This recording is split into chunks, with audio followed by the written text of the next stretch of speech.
Hello there, welcome to Wicks Way.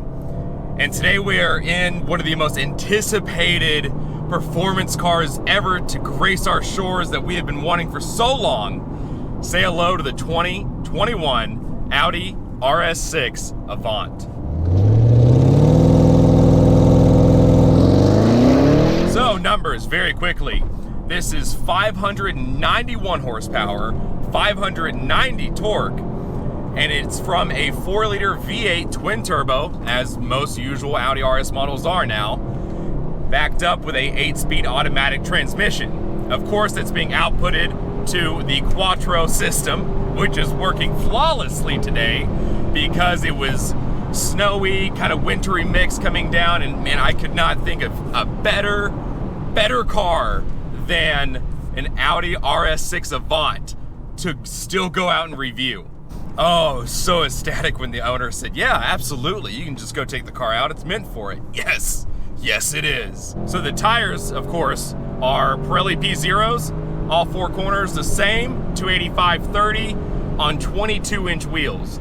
Now, me saying that, you're thinking that's a little ridiculous, 22s on a station wagon, and I agree with you, it is ridiculous until you see what they've done to the exterior. Then it all makes completely perfect sense.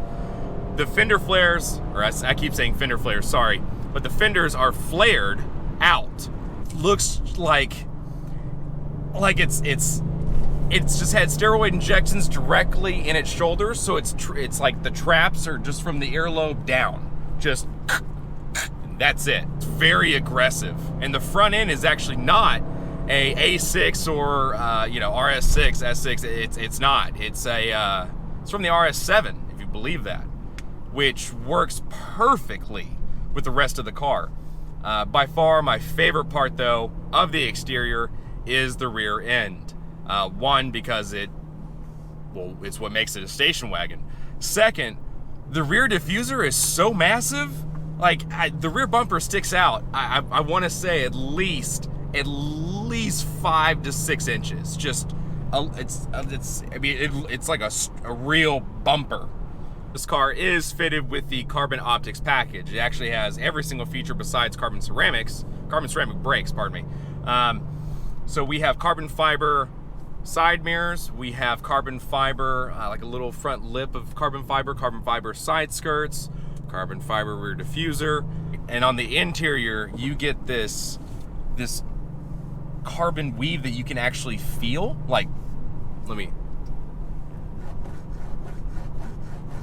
I like that. So from that point, moving on to the other part of the interior, I love everything. I can't think of something I don't like. I don't even know why I'm reviewing this. It's just going to be nothing but praise. The screen, love it. Love the screen, and it's because it's not just a touch screen. It has feedback to it. You press a button and you can feel it actually, like a little vibration, like pressing the home button on an iPhone 7 or something. It's very, it's nice. It's nice to actually touch something. It's not like the Q system in the Cadillac where you press it while you're driving, obviously, and you're just like, did it work? I don't know. I don't have any feedback. Another thing, I've been messing with this car all day, and there's no fingerprints at all on the screen.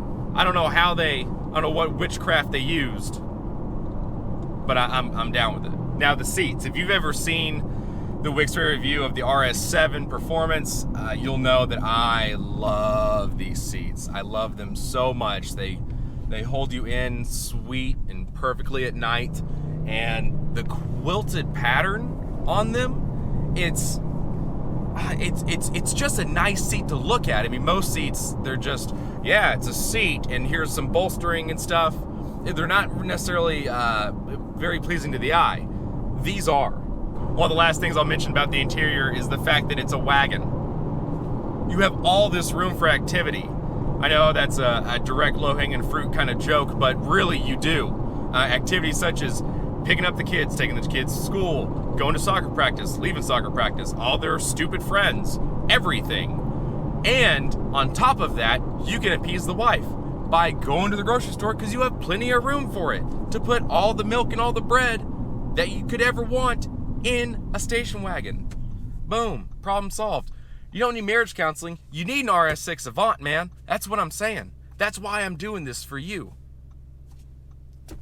Actually, you know what? Before I forget, I'm gonna go ahead and do launch control. Yeah, let's go do launch control, because that's always a good idea. Dynamic. Warning, loaded stability. Yeah, I'm cool with that. Off. Great. Okay. Power brake.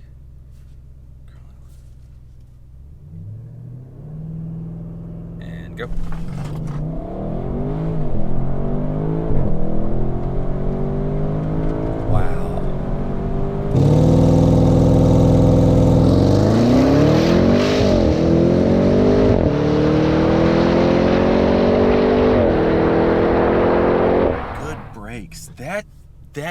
That didn't even squeal because it's wet outside. Oh my God. So there are so many things that I could continue on and on and on about with this car, and it's so nice when all the hype is there for something and it delivers, and it's very much delivering. It was snowing earlier today, and so there's kind of this wintry mix on the ground, and I haven't been able to get the back end loose one time. I know it's Quattro, I get it, blah blah, but still, if you throw the weight around enough, you should be able to get some feedback of, oh, come to Jesus meeting, and still nothing. This is outstanding of a car. All right, so pros and cons very quickly. Pro, it's a wagon and it's fast. Con, pro, it's like it's marriage counseling on 4 wheels. I mean, spend 130 grand with someone who says, and how does that make you feel? Which is something you could have asked yourself, or you could be doing, as I should not say how fast I'm going, you could be doing this speed in a car that you love. All right, so this pretty much wraps up the review on the RS6 Avant from Wicks Way, me. So if you've enjoyed watching me be a completely biased person who has a fetish for fast wagons, thank you. Go ahead and like, share, subscribe, all the usual stuff. I'm having to talk louder because I'm really enjoying this car. There's a little bit of wind noise. Maybe that might be a con. That might be the only con. Yeah. All right, I'm gonna try not to die. I'll see you guys.